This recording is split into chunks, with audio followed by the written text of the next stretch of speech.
The text came on a Wednesday evening. We want a peaceful Thanksgiving with your sister's family. Just them. You understand. I stared at the screen until the words blurred. A dismissal disguised as diplomacy. No invitation, no seat at the table. Not this year, not ever, it seemed. I typed one word back, enjoy. They didn't deserve more than that. It wasn't the first time. My sister, the golden child, always got the spotlight. The vacations, the introductions to family friends with influence, the warmth of belonging. Me?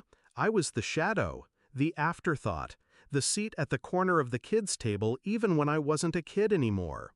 I used to beg for their approval, used to measure myself against her. But years of exclusion taught me something sharper than longing: patience. And patience, when paired with resources, turns into something dangerous. When my godfather passed last spring, he left me everything. Not just money, properties. A villa in Provence with stone walls that caught the light like fire at sunset. Enough to start over. Enough to change the balance. I never told my parents, or my sister. I let them assume I was still the struggling one, still scraping by, still taking the bus while she drove the car Dad bought her. That illusion became my greatest weapon.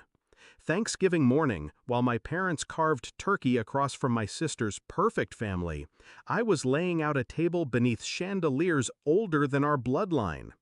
The villa buzzed with life, laughter, music, glasses clinking.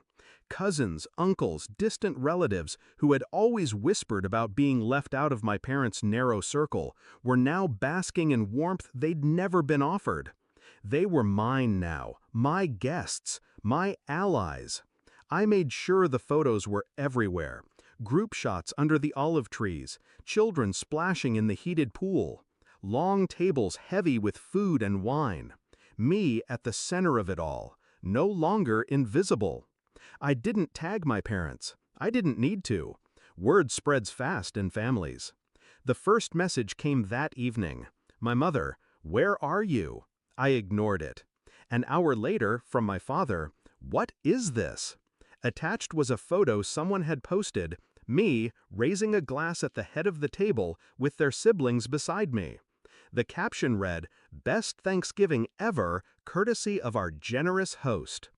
I pictured the moment they saw it. The silence at their table. My sister's fork pausing mid-air. My father's face flushing, his hand tightening around his glass.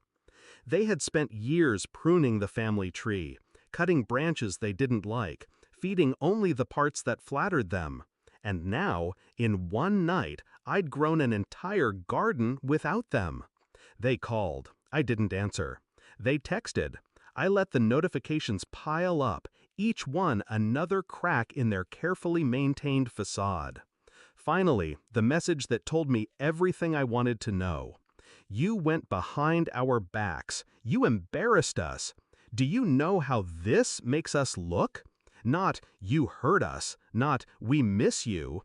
Just how this makes us look." That was the confirmation.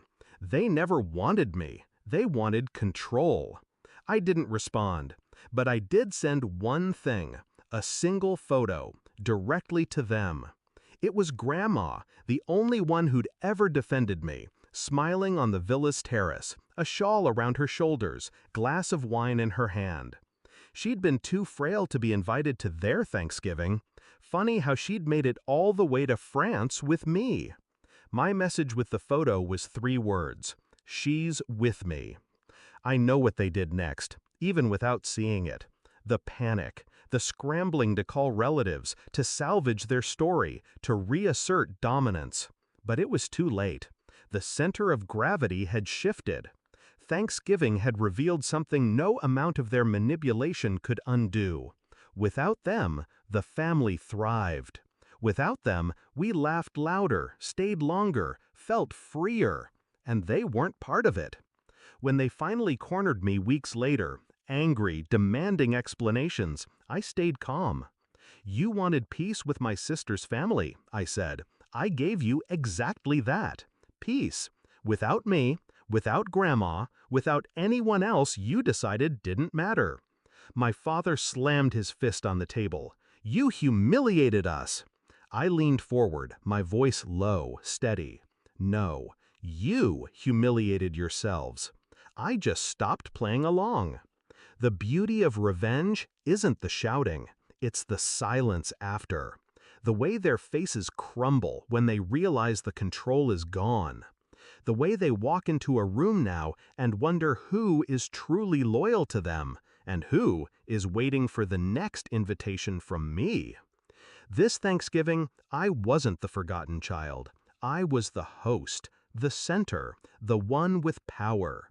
And all it took was patience, one villa, and the courage to stop begging for a seat at their table and build my own.